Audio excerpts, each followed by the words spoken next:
Hello friends, chase the goal के इस online platform के ऊपर एक बार वापस से आप लोगों का हार्दिक अभिनंदन। हम लोग परसेंटेज और प्रॉफिट एंड लॉस के कंबाइंड क्वेश्चंस देख रहे थे और ये सारे के सारे क्वेश्चन जो हैं ये आपके चतुर्थ श्रेणी कर्मचारी भर्ती के अंदर काफी ज्यादा इंपॉर्टेंट है, पूछे जाने की संभावना 100% है। ठीक है, तो वैसे तो अपना परसेंटेज और प्रॉफिट एंड लॉस का जो चैप्टर्स हैं वो कंप्लीट हो गए थे, लेकिन कुछ क्वेश्चंस और हैं जो अपने पास कुछ इंपॉर्टेंट हो सकते हैं, उनको मैं अलग से करवा रहा था। तो उस श्रृंखला के अंदर हम लोग अब तक 10 क्वेश्चन देख चुके थे। आज 11 नंबर क्वेश्चन से वापस से देखना स्टार्ट करेंगे। तो क्वेश्चन नंबर 10 जो है ये हम लोग देख चुके थे, क्वेश्चन नंबर 11 देखते हैं। तो जो भी क्वेश्चन स्क्रीन पर आए तो मेरे बताने से पहले आप एक बार उस क्वेश्चन को खुद से जरूर ट्राई किया करिए। देखिए, व्यंजक एक्स वाई स्क्वायर में दोनों चरों x तथा y के मानों में 20% की कमी की गई है। x में भी 20% की कमी हुई और y में भी 20% की कमी हुई। इससे व्यंजक के मान में कितनी कमी हो जाएगी? तो डायरेक्ट आप सक्सेसिव डिवीजन अप्लाई कर दो। कितनी बार अप्लाई करोगे? देखो यहां पर y कितनी बार है, 2 बार है, x कितनी बार है, 1 बार है, टोटल 3 बार है ना चीजें। वेरिएबल 3 बार है तो जो परसेंटेज है उसको भी 3 बार अप्लाई कर दो। कितना परसेंट है? 20 है। 20 को फ्रैक्शन में लिखोगे तो 1/5 होगा, यानी कि 5 से 4। ये तो 1 बार हो गया, 5 से 4 ये 2 बार हो गया, 5 से 4 ये 3 बार हो गया। 5 का क्यूब कितना होता है? 125 होता है। 4 का क्यूब कितना होता है? 64 होता है। पूछा क्या है इसने? व्यंजक के मान में कितनी कमी हो जाएगी? तो देखो 125 से 64 कितना कम है? तो 36 तो ये हो गया, 36 और 5 41, 41 और 20 कितना आ गया? 61, यानी कि 61 कम है। कितने की तुलना में? 125 की तुलना में। परसेंटेज में निकालना है तो 100 से मल्टीप्लाई करो। 25 से काटते हैं, 25 से 5 पर कट गया, 25 से 4 पर कट गया।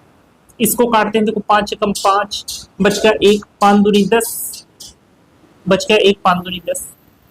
मल्टीप्लाई करते हैं, 4 दूनी 8 और 12 चौक 48। तो कितने की कमी हो जाएगी? 48.8% की कमी हो जाएगी। Option number 3। ठीक है, इजी सा क्वेश्चन था। सक्सेसिव डिवीजन अप्लाई करना था, 3 वेरिएबल है तो 3 बार अप्लाई कर देना था, आंसर अपने पास आ जाता। ठीक है, अगला सवाल देखते हैं। आप चाहो तो 100 मानकर के भी इस सवाल को कर सकते थे। इसको देखिए, वेन डायग्राम का सवाल है। किसी कक्षा के 72% विद्यार्थियों ने जीव विज्ञान तथा 44% ने गणित लिया। यदि प्रत्येक विद्यार्थी ने जीव विज्ञान तथा गणित में से कम एक विषय लिया हो तथा 40 विद्यार्थियों ने ये दोनों विषय लिए हो, तो कक्षा में विद्यार्थियों की कुल संख्या क्या है? भाई टोटल कैंडिडेट आप कितने मानते हो? हमेशा 100% ही तो मानते हो। अब उसने क्या कहा है कि 72% विद्यार्थियों ने जीव विज्ञान लिया, यानी कि बायोलॉजी जो है, बायो जो है, कितने लोगों ने लिया है? 72% ने लिया है। अच्छा, मैथ कितने लोगों ने लिया है? मैथ तो 44% ने लिया है।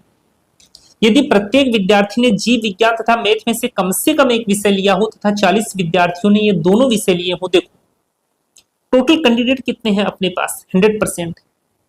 72% बायो लेते हैं, 44% क्या लेते हैं? मैथ लेते हैं। यदि आप इन दोनों को ऐड करोगे, 72 को और 44 को, देखो कितना आएगा? 4 और 2 6, 7 और 4 11, कितना आ रहा है? 116% आ रहा है ना। जबकि टोटल कैंडिडेट तो 100 ही थे, लेकिन यहाँ पर 116% आ रहा है, यानी कि 100 से 16% ज्यादा आ रहा है। तो ये जो 16% है ना, ये उन कैंडिडेट्स की संख्या है जिन्होंने बायो भी ली है और मैथ भी ली है। तो 16% कौन कैंडिडेट्स हैं? जिन्होंने बायो भी ली है और जिन्होंने मैथ भी ली है। लेकिन वो क्या बोल रहा है कि यार 40 विद्यार्थियों ने दोनों विषय लिए हुए, यानी कि उनकी संख्या जो है वो 40 है, यानी कि 16% की वैल्यू किसके बराबर है? 40 के बराबर है। तो 1% की वैल्यू किसके बराबर होगी? 40/16 होगा। उसने क्या पूछा है? विद्यार्थियों की कुल संख्या कितनी है? विद्यार्थियों की कुल संख्या हमने क्या मान रखी है? 100% है, तो इसको 100 से मल्टीप्लाई कर दो। काट दो इसको, ये 4, ये 25, ये 10 पर कट गया, कितना आ गया जी? 250। यानी कि टोटल नंबर ऑफ कैंडिडेट कितने हैं? 250 है। ऑप्शन नंबर 3 जो है वो आपका बिल्कुल सही जवाब हो जाएगा। ठीक है, वेन डायग्राम वाले हर टाइप के सवाल मैंने करवा रखे हैं कॉन्सेप्ट लेक्चर के अंदर। तो आपने कॉन्सेप्ट लेक्चर नहीं देखे हैं तो आप हमारे चैनल के ऊपर जाकर, एक प्लेलिस्ट बनाई गई है, परसेंटेज की भी प्लेलिस्ट है, इसके अलावा प्रॉफिट एंड लॉस की भी मिल जाएगी, डिस्काउंट की भी मिल जाएगी। तो वहां से जाकर के आप कॉन्सेप्ट लेक्चर को जरूर देखिए। वहां पर मैंने कंबाइंड रूप से एमसीक्यू भी करवा रखे हैं। उन कॉन्सेप्ट लेक्चर के ऊपर बेस्ड जो भी एमसीक्यू हैं, जितने भी हाई लेवल के क्वेश्चन बन सकते हैं, वो सारे के सारे मैंने करवा रखे हैं। तो आप वहां से जाकर के उन कॉन्सेप्ट लेक्चर्स को जरूर देखिए, ताकि आपकी यदि किसी भी प्रकार का कोई भी डाउट आ रहा है तो वो डाउट आपका उन कॉन्सेप्ट लेक्चर से कवर हो सके। ठीक है, क्वेश्चन नंबर 12 था। क्वेश्चन नंबर 13 देखिएगा। एक गांव की जनसंख्या 3600 है, जिसमें 8/9 भाग पुरुष हैं, 10% पुरुष विवाहित हैं, तो कितनी प्रतिशत महिलाएं अविवाहित हैं? कितने परसेंट महिलाएं ऐसी हैं जो अविवाहित हैं? अच्छा, टोटल जनसंख्या कितनी है? 3600 है ना। टोटल कितने लोग हैं? 3600 है। इनमें कुछ तो मेल होंगे और कुछ फीमेल होंगी। उसने क्या कहा, जिसमें 8/9 भाग पुरुष हैं, यानी 3600 का 8/9 भाग पुरुष हैं, तो 3600 में 9 का भाग लगाओगे तो आएगा 400, 400 को 8 से मल्टीप्लाई करोगे तो कितना आ जाएगा? 3200। यानी टोटल कितने मेल हैं? 3200 मेल हैं। अच्छा, 3200 मेल हैं तो फीमेल कितनी है? फीमेल है आपकी 400। ठीक है, 400 कौन हो गई? फीमेल हो गई। अब उसने क्या कहा, 10% पुरुष विवाहित हैं। कितने परसेंट पुरुष विवाहित हैं? 10%, यानी कि 3200 का आप 10% निकालोगे तो 320 आएगा। तो 320 जो है ये तो मैरिड हैं। तो बताओ अनमेरिड कितने लोग हैं? अनमेरिड। तो 3200 में से 320 को घटा दो, ये 0। 10 में से 2 गया तो 8 आ गया। 31 में से 3 गया तो 28 आ गया। ठीक है, तो 2880 लोग ऐसे हैं जो अनमेरिड हैं। अच्छा, 320 लोग मैरिड है ना। 320 लोग मैरिड हैं तो 320 महिलाएं भी तो मैरिड होंगी, है ना। तो मैरिड कितनी महिलाएं हैं? मैरिड महिलाएं तो 320 है। अच्छा, अनमेरिड कितनी है? अनमेरिड जो है वो तो 80 है, क्योंकि टोटल महिलाएं कितनी हैं? 400 हैं, जिसमें से 320 तो मैरिड हैं, तो अनमेरिड कितनी हो गई? 80 हो गई। उसने क्या पूछा है, टोटल कितनी परसेंट महिलाएं ऐसी हैं जो अविवाहित हैं? तो अविवाहित महिलाएं कितनी हैं? 80 हैं। टोटल महिलाएं कितनी हैं? 400 हैं। परसेंटेज में निकालना है तो 100 से मल्टीप्लाई कर दो। इन 2 जीरो से ये 2 जीरो कट गया, ये 4 से 2 पर कट गया, कितना आ गया जी? 20% महिलाएं ऐसी हैं जो अविवाहित हैं। तो ऑप्शन नंबर 4 जो है वो आपका बिल्कुल सही जवाब हो जाएगा। कुछ नहीं था सवाल में, बड़ा सिंपल सा सवाल था। ठीक है, चलिए अगले क्वेश्चन की तरफ। क्वेश्चन नंबर 14 देखिए। पी की आई क्यू से 20% अधिक है, जबकि क्यू की आर से 50% अधिक है, तो पी की आई आर से कितना परसेंट ज्यादा है? देखिए, पहले बात करेंगे पी और क्यू की, और इधर बात कर लेंगे क्यू और आर की। उसने क्या कहा है, पी की जो आई है वो क्यू से 20% अधिक है, यानी कि इसकी 5 है तो इसकी 6 है। अब डायरेक्ट लिखना है आप लोगों को, क्योंकि परसेंटेज हम लोग कंप्लीट कर चुके हैं और बहुत ढंग से कंप्लीट किया है, तो आप ऐसे मत करना। देखो कई लोग ऐसे करेंगे, अब भी इसको 100 मानेंगे, पी की आई किससे? क्यू से कितना ज्यादा है? 20% ज्यादा है, इसको 100 मानेंगे और इसको 120 मानेंगे, फिर इसको 20 से काटेंगे, फिर इसको यहाँ पर 6 लिखेंगे। तो अब इतना कुछ लिखने की जरूरत नहीं है अपने को, अब डायरेक्ट लिखो 6:5। ठीक है ना, क्योंकि इतनी हैबिट अपनी हो चुकी है, छोटी छोटी चीजें ऐसे लिखेंगे तो फिर तो लिखने वाला काम काफी ज्यादा हो जाएगा। ठीक है ना। तो आगे उसने क्या कहा, जबकि क्यू की आय आर से कितना ज्यादा है? 50% ज्यादा है, यानी कि इसकी 2 है तो इसकी 3 है, हो गई 50% ज्यादा। अब मैंने आपको एक कचरा फेंको मेथड बताया था प्रीवियस लेक्चर्स के अंदर, तो आपने वो वीडियोस देख रखे होंगे। एक बार वापस से मैं रिवाइज करवा देता हूं। देखो, कचरा फेंको मेथड क्या होता है, एक तरीके से रेशियो मर्ज करने का एक मेथड होता है। कचरा फेंको मेथड, इसको हमने ही नाम दिया है ताकि आप लोग चीजों को बहुत ही इजीली वे में समझ सकें। अब यहां पर देखो P और Q है, यहां पर Q और R है, तो इन दोनों डिब्बों के अंदर क्या कोई ऐसा अल्फाबेट है क्या जो दोनों जगह है? तो आप कहोगे कि Q जो ऐसा अल्फाबेट है जो दोनों जगह है, तो जो दोनों जगह है उसको बीच में रखो। बाकी क्या बच गया? P और R बच गया, उनको आगे पीछे रख दो। P और Q का रेशियो क्या है? 6:5, ये 6:5 है। Q रेशियो R कितना है? 3:2 है, तो ये 3:2 हो गया। ये देखो, अब देखो इस 5 के इस साइड वाला प्लॉट खाली है ना, तो हम लोग क्या करते हैं भाई, अपने घर के साइड वाला प्लॉट खाली होते हैं तो हम कचरा फेंकने दूर थोड़ी जाते हैं, साइड वाले प्लॉट के अंदर ही फेंक देते हैं। अपने इंडिया में ऐसा ही करते हैं हम लोग, चाहे राइट हैंड साइड वाला प्लॉट खाली हो तो राइट हैंड साइड वाले प्लॉट को कचरे से भर देंगे, लेफ्ट साइड वाला प्लॉट खाली है तो लेफ्ट साइड वाले प्लॉट को कचरे से भर देंगे। तो यहीं पर तो इस 5 ये 5 भी ऐसा ही करेगा। देखो साइड वाला प्लॉट खाली है तो 5 अपने घर का कचरा इस साइड वाले प्लॉट में शिफ्ट करेगा। ऐसे ही यहाँ पर 3 के इस साइड वाला प्लॉट खाली है ना, तो 3 अपने घर का कचरा इस साइड वाले प्लॉट पर शिफ्ट कर देगा। ठीक है, मल्टीप्लाई कर दो 6 और 3 को तो कितना आएगा 18, ये 15, ये 10। ठीक है, तो पी क्यू और आर का रेशियो कितना आ गया 18:15:10 आ गया। ठीक है, थोड़ा सा इरेज कर देते हैं इन सब चीजों को।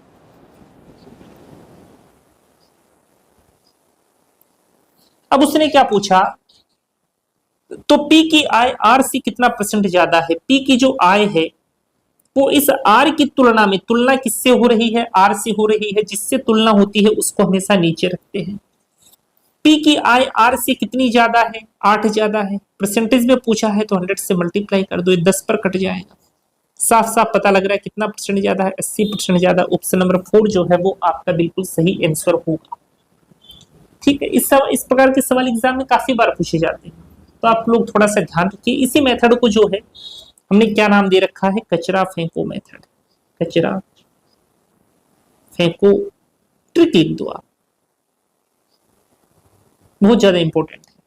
ठीक है, वैसे रेशियो एंड प्रोपोर्शन में पढ़ते हैं, लेकिन अब कुछ कॉन्सेप्ट यूज हो जाते हैं तो मैंने यहीं पर बता दिया आपको। चलिए अगले क्वेश्चन की तरफ। Question number 50। किसी दुकानदार को एक रेडियो पर बिक्री हेतु क्या दाम अंकित करना चाहिए जिससे उसने रुपए 1200 में खरीदा था, और जबकि वह उसे अंकित मूल्य पर 20% छूट देना चाहता है तथा चाहता है कि तब भी उसे 25% का लाभ उसकी बिक्री से मिले। तो देखो मैंने आपको एक चीज कही थी कि जब भी क्वेश्चन के अंदर ऐसा स्टेटमेंट आ जाए कि डिस्काउंट देकर के भी प्रॉफिट कमाता है, उस केस में आप एमपी और सीपी का रेशियो निकाल सकते हो। और एमपी अपॉन सीपी बराबर होता है 100 + पी अपॉन 100 - डी। ये मैंने आपको काफी बार बताया है। तो यहाँ पर देखो स्टेटमेंट में वही चीज तो कही है इसने, 20% छूट देना चाहता है तथा चाहता है कि तब भी उसे 25% का लाभ हो, यानी डिस्काउंट देकर के भी प्रॉफिट कमाना चाहता है। यानी कि आप एमपी और सीपी का रेशियो निकाल सकते हो।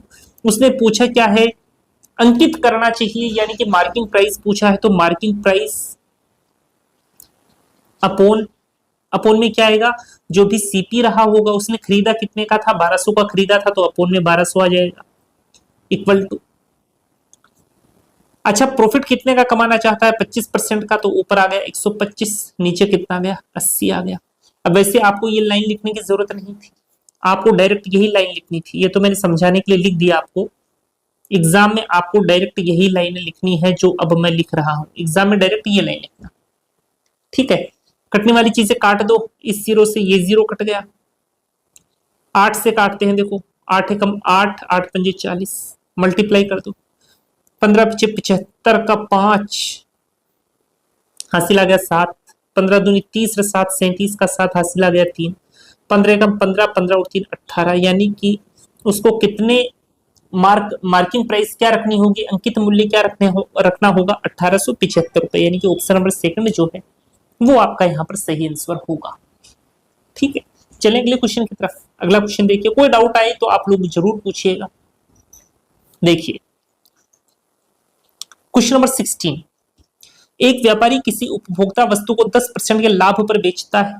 यदि उसने इसे 10% कम पर खरीदा होता तथा 2 रुपए कम पर बेचा होता तो उसे 16 सही 2/3% का लाभ हुआ होता। उपभोक्ता वस्तु का क्रय मूल्य कितना है।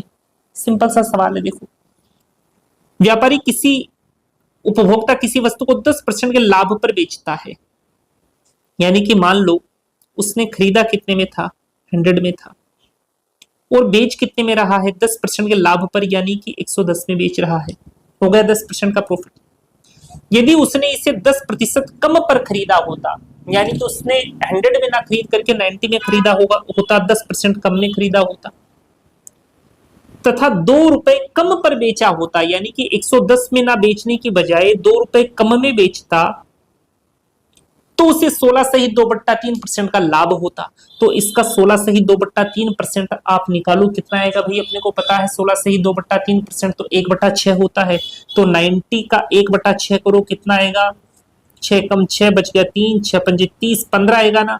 यानी कि उसको 16 सहित 2/3% का लाभ होता, यानी कि 90 में प्लस 15 जोड़ो तो कितना आएगा 105, यानी कि उसने बेचा कितने में है 105 में बेचा है।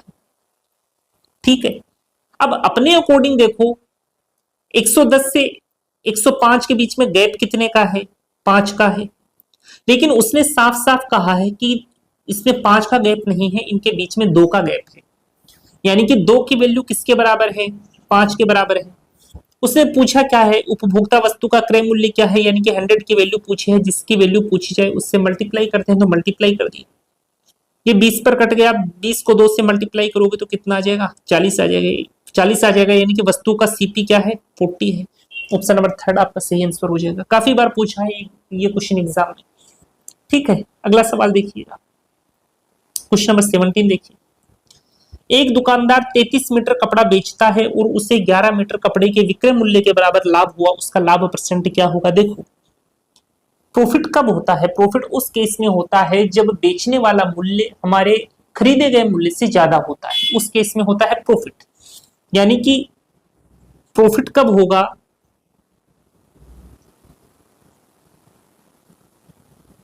जब सेलिंग प्राइस जो है वो कॉस्ट प्राइस से ज्यादा हो, है ना।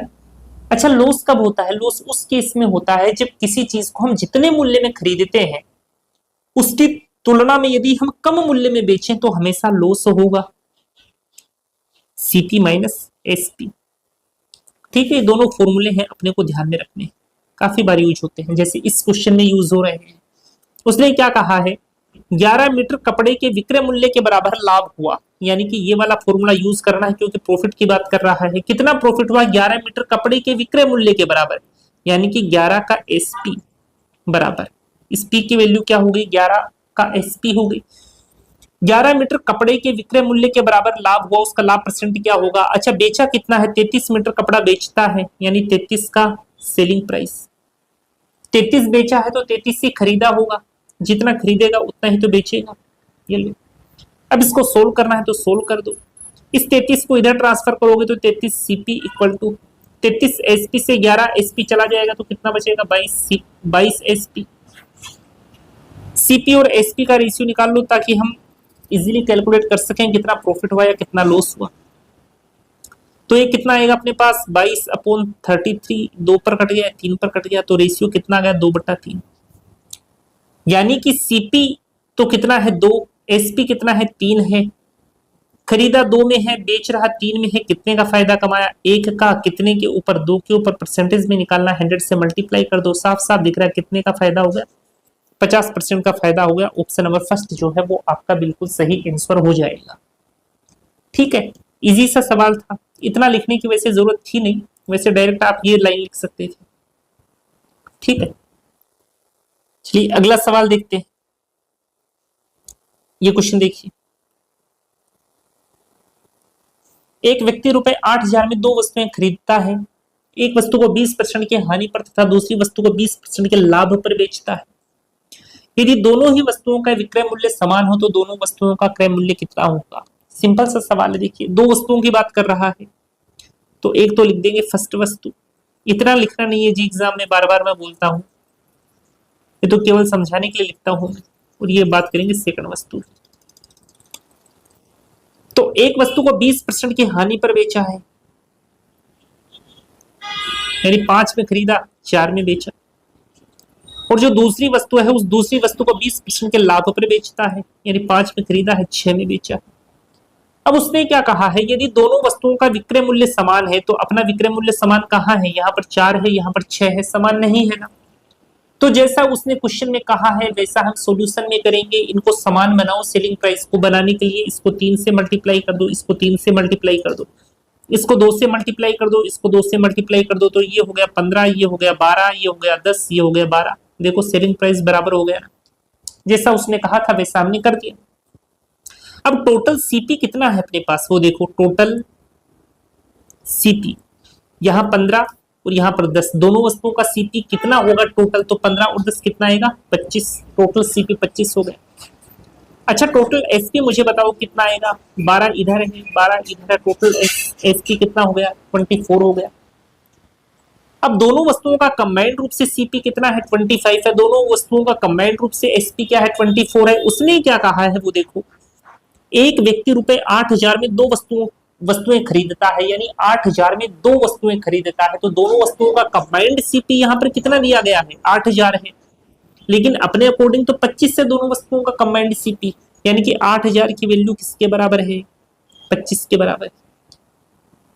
उसने क्या पूछा है, तो दोनों वस्तुओं का क्रय मूल्य ज्ञात करो, यानी दोनों वस्तुओं का क्रय मूल्य ज्ञात करने के लिए एक बार 8,000 अपॉन सीपी को 15 से मल्टीप्लाई कर दो, एक बार 8,000 अपॉन 25 को 10 से मल्टीप्लाई कर दो, तो एक बार 15 से कर देंगे और एक बार 8,000 अपॉन 25 को 10 से कर देंगे। दोनों वस्तुओं का क्या आ जाएगा अपने पास सीपी आ जाएगा। करते हैं कैलकुलेट, देखो 25 से कम 25 75, 25 तो 50 और ये 0 320 आ गया, और इसको काटोगे तो ये भी तो 320 ही आएगा। अब 15 को मल्टीप्लाई करो 320 से, कितना आता है ये 0, 15 दूनी 30 का 0 हासिल आ गया 3, 15 45 और 3 48, यानी कि एक वस्तु का सीपी क्या आएगा 48। वैसे हो सकता है कि ऑप्शन नंबर 4 हो, लेकिन ऑप्शन नंबर 5 भी तो हो सकता है। चलो अगला भी चेक करना पड़ेगा, ये कितना आ जाएगा 3200, यानी कि ऑप्शन नंबर 4 जो है ना वो आपका यहाँ पर सही जवाब हो जाएगा। ठीक है दोस्तों, आज हम लोग अपनी क्लास को इतनी ही रखेंगे। उम्मीद करूंगा दोस्तों कि जितनी चीजें आज मैंने आपको बताई हैं सारी की सारी चीजें आपके समझ में आई होंगी। कहीं भी किसी भी प्रकार का कोई भी डाउट आता है तो कमेंट बॉक्स में आप अपने डाउट को जरूर लिखिएगा। ये जो क्लासें हैं ये चतुर्थ श्रेणी कर्मचारी भर्ती के लिए रामबाण क्लासें हैं, क्योंकि मैंने हर टाइप के क्वेश्चन जो है वो यहाँ पर कवर करवाने की पूरी कोशिश की है। 2-3 दिन के अंदर अंदर ये जो हम परसेंटेज और प्रॉफिट एंड लॉस के जो मिक्स क्वेश्चन कर रहे हैं ये कंप्लीट हो जाएंगे, और उसके बाद में हम लोग अगला चैप्टर स्टार्ट करेंगे। ठीक है, तो दोस्तों कल हमारी मुलाकात इसी समय पर वापस होगी। हम मिलेंगे एक और शानदार सी क्लास के साथ। तब तक दोस्तों आप मुझे इजाजत दीजिए। धन्यवाद, शुक्रिया, जय हिंद दोस्तों।